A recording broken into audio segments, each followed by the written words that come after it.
Welcome back to Sunrise Daily, continuing our focus on what do we do, how do we improve electricity supply. Ultimately, that's the intention. Well, Dr. Yemi Oke is still here with us. And, you know, when you said Lagos State Governor Fashola at that time had problems, but how will it be? Because if you also did say that the discos could actually act as holding companies where you could have a buffer area where they could also contract for them.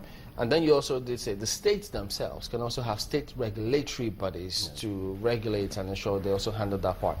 So could it then be that, why would he have problems? Didn't he realize that, well, we could actually have this and ensure that rather than this power to waste, we supply people? Or didn't the discourse also see that we could be a holding company to manage that? What happened in that case? I think it's one of, I won't say lack of vision. Those are challenges that were never anticipated by the governor then. Not knowing that inherently he had power to do certain things. There's the Lagos State Electricity Board. As we speak, Lagos State has Lagos State Electricity Board, headed by an engineer, Okoji, a sound man. Can they perform that function? They could perform that function. It's just a question of legislative structure. You must put in place the institutional structure. You have in place appropriate legislation to either transform the board into a regulator or a unit in the ministry or whichever way. There's a Ministry of Energy in Lagos, Energy and Mineral Resources. They have the bureaucracies. There's a Ministry of Energy and Mineral Resources in Lagos State. There's no Ministry of Energy and Mineral Resources in Ogun. So Lagos State government has the bureaucracy in place.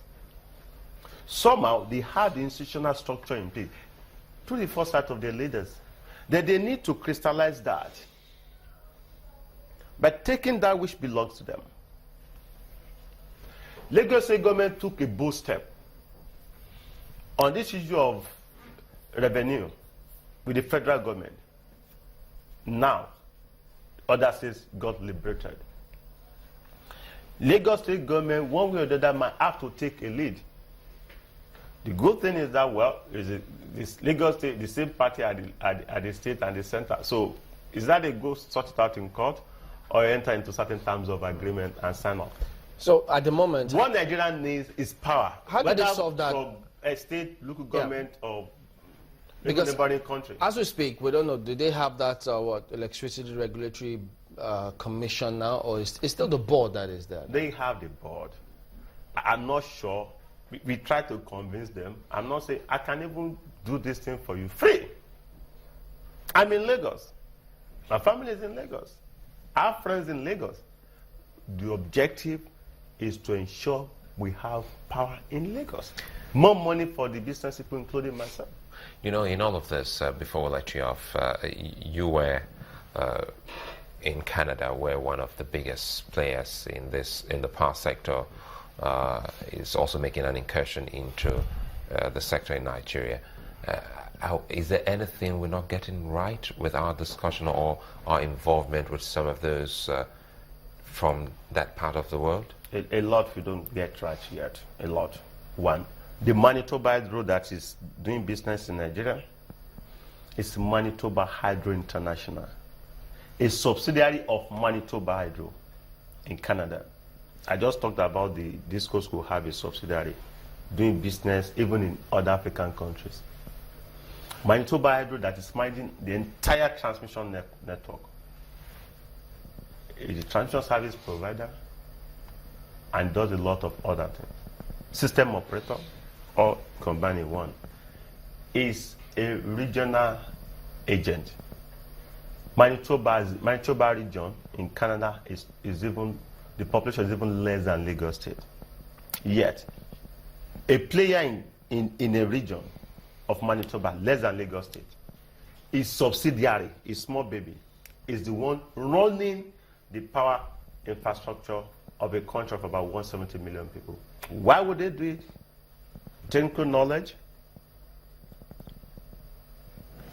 sound understanding of the sector and its fundamentals. In Canada, government merely regulates and puts in place effective regulation, which is not here. Power in Canada is essentially decentralized. In the UK, it's even fragmented. Entities come, an individual could come, get license, generate and distribute and say make money if the structure is provided. You don't need to go to federal government. It depends on the magnitude of the power you want to generate. Unknown to a lot of Nigerians, once you generate in less than 1 megawatt, you don't need license. I said, let's change this law. If you generate less than 5 megawatts, you don't need license from federal government. If you generate 0 megawatt to 4.9 megawatts, talk to states. Let's change this. The needless over-centralized bureaucracies is what is killing the system. If a lot of investors, small-scale investors, will come directly to state and play small, with small amount of capital to venture at the level of the state. If they can't compete at the national landscape, they can compete at the level of the state. Even regions, local government, somebody could generate power for 1 or 2 local government or 1 or 2 wards. Dr. Oke, decentralized power option, which I call DOPS. That's my theory. Decentralized energy option. Break it. Dr. Oke, the question that I want to ask you is why do you think the discos are not looking at this? I mean, if the laws are there, and why is it that the state governors are not looking at these opportunities that are already embedded in the Constitution?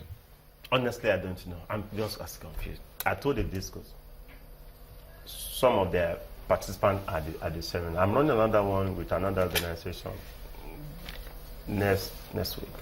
And I said, you guys are not going to make money until you venture at the second level, lower level. If you wait for gas to be cheap, for the regulatory engagement environment to be right, for funds to come from the U.S. under Power Africa project, and federal government to keep giving you these windows, power sector intervention funds that I even disagree with, because you are buying entities, you must have done your due diligence and viability of what you are buying to be sure you can run it. It's okay for you to buy. You must have projected the amount of investment. They said we are going to invest money when they are buying those entities. I don't know what money they've invested beyond turning themselves into mere tariffs collectors.